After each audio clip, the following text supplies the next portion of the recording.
Agad kami.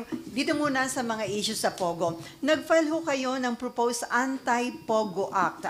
Why, sir? Yung bang order ni Presidente to ban Pogo is not enough? Ano yung mga concerns ninyo? Bakit nag-file pa kayo ng bill na ito?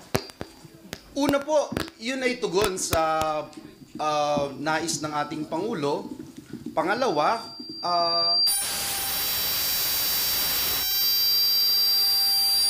May nananabutahin.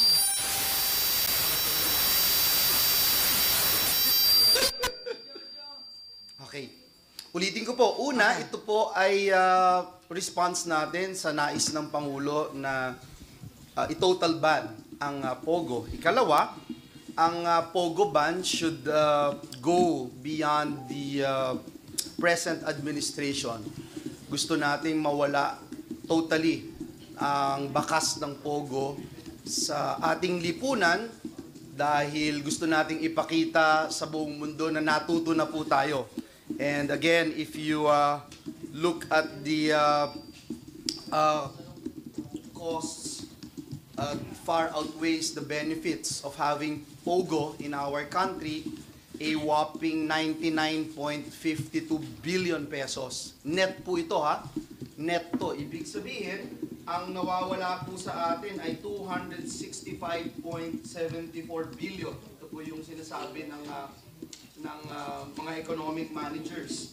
Ang binabayad lang po nila o ang nakukuha natin, total, ay 166 billion. So ang net dito, we are losing annually 99.52 billion. And so ito yung nais po natin, no? Matuldukan na ng gusto ito at mabigyan ng kaparusahan yung gagawa ng kalokohan dahil meron pong nagsabi sa atin nun na pagka pinagbawal yan, lalong mag-underground. Pero the more that we will be able to track and easily make sure that our police force, the authorities, are very much aware of the fact na ito ay illegal at ito ay ban na. So, Parang may nangyayari sa likod na hindi natin. Parang lahat kayo naggaganon eh. So ulitin ko ulit lahat. Walang audio dyan? Hindi kasi nagkakagulo sila ako nagsasalita. Parang Okay.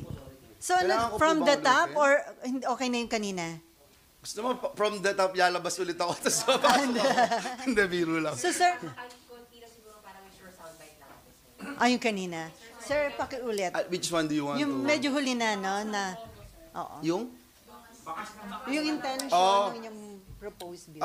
Other than the fact that we are responding to the call of the President to ban Pogo, we wanted to make sure that Pogo ban should go beyond the present administration. Napakahalaga na matanggal natin yung lahat ng bakas ng Pogo dito sa ating bayan dahil alam natin na walang matino o walang advantage na idinulot ito sa ating bayan. So, sir, under your proposed bill, assurance ba ito na hindi ito mapapaikutan ng mga POGO operator na makapag-operate pa rin sila under new name and under new strategy? Tama po kayo kasi napakahalaga na klaro sa ating kapulisan, sa authorities na ito ay illegal, ito ay ban na. Kaya mas madali nilang ma-check kung ito ay sumasaklaw doon sa definition ng Pogo, online gaming o IGL man ito na itatawag, dapat itong iban. At bigyan natin ng kaparusahan. Meron po tayong ipinapanukala na 12 to 20 years of imprisonment. Tanungin tayo, bakit ba medyo extreme yata yung 12 to 20 years? Nakita na po natin sa ating pagdinig dito na ang Pogo ay may kaakibat na human trafficking, na torture, kidnapping, na ang parusa nga po dyan ay umaabot sa habang buhay na pagkakakulong. So, yung 12 to 20 years, marapat lamang. Pag sinabi naman nila, mataas din naman yata yung fine because we are asking for 100 million na multa dahil nakita po natin sa mga pinag-usapan natin itong mga nakaraan sa Pogo, yung salapi ng na dumadaloy, umaagos dito sa Pogo ay limpak-limpak. You're not talking about millions but billions. In fact, if you look at the 10-hectare Pogo building in Banban, umaabot po ito sa 6.1 billion ang halaga. Yun naman pong sangkot doon sa money laundering case sa Singapore na kung saan business partner ni Miss Alice Go 130 billion po yung halaga nun. Yung pong isang Pogo na ni-raid noon, kung matatandaan nyo, na may 28,000 SIM cards na nakumpiska, sila po ay involved naman dun sa pag-scam na umaabot din sa 1 billion pesos. Yun naman pong 13 billion, yun yung pinagsamang tax at gaming revenue ng Pogo noong 2023. So yung 100 million is barya lang talaga sa kanila.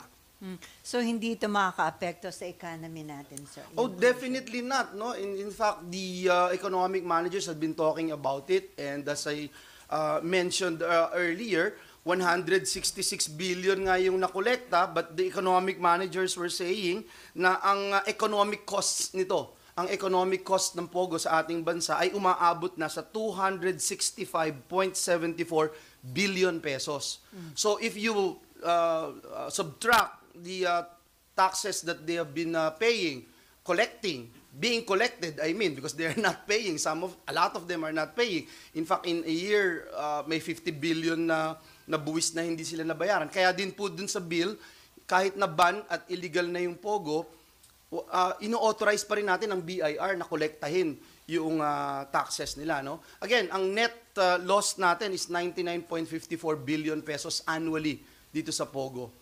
At marami pong bagay na hindi kayang sukatin na dala ng Pogo na hindi papasok dyan sa mga numero na yan. Sir, under your proposed bill, naka-incorporate lang po yun yung pag-repeal sa batas tungkol dun sa pagbubuwis sa Pogo? Opo, pag-repeal po ito nung panukala na ipinasa itong RA 11590.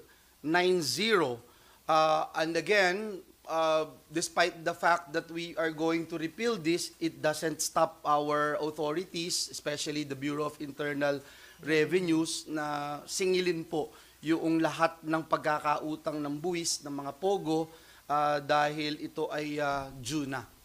Sir, aside dun sa mga Pogo workers na maaaring ma-displace, dapat tulungan, dapat din bang tulungan ng gobyerno yung mga nagpaparenta ng mga establishment na ang taas ng upa nila na pwede din mawalan din sila ngayon ng kita? Definitely, Sally. In fact, I distinctly recall na tayo rin yung magkakausap when I made mention about the economic bubble, no, na real estate bubble na nangyari, no, nitong mga nakaraan.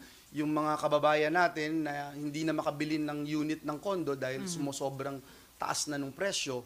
And para sa atin, importante na matulungan ito ng pamahalaan. Yung tupad, kaya nandyan. Yung AIX, kaya nandyan. Yung pong panukala natin ay may layunin din na magkaroon ng malinaw na patakaran para ipatupad yung pong tinatawag na Workers Transition Program para po tulungan ng TESDA, ng DOLE, ng DICT. Yung huling pag-uusap po natin sa kanila kay Secretary Laguesma, inaalam na po nila yung profile nung ating mga kababayan na maaapektuhan dito. Nauna na nga po ang DOLE dyan, pati yung DSWD, nagpahayag na din po sila na handa na sila na tulungan itong ating mga kababayan na magkakaroon ng effect itong pagban ng Pogo.